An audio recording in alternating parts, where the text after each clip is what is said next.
Ni, pulau hak nak cerita kat hampa ni Pulau Dua Darat.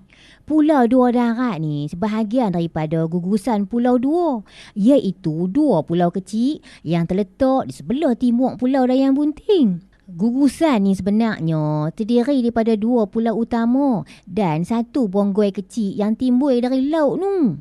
Biasanya Pulau Dua Darat ni kita nampak lah masa aktiviti island hopping. Dok pun kita naik jet ski di sekeliling kawasan Dayang Bunting tu. Pulau Dua Darat ni dekat dengan tarikan utama Tasik Dayang Bunting dan selalulah jadi sebahagian daripada pemandangan indah masa pelancong nak pi ke Pulau Dayang Bunting tu. Di Langkawi, istilah darat ni biasanya merujuk kepada pulau yang lebih dekat dengan daratan utama atau pulau yang lebih besar. Manakala laut merujuk kepada pulau yang lebih jauh ke tengah laut tu. Tu cerita dia. Langkawi Permata Kedah.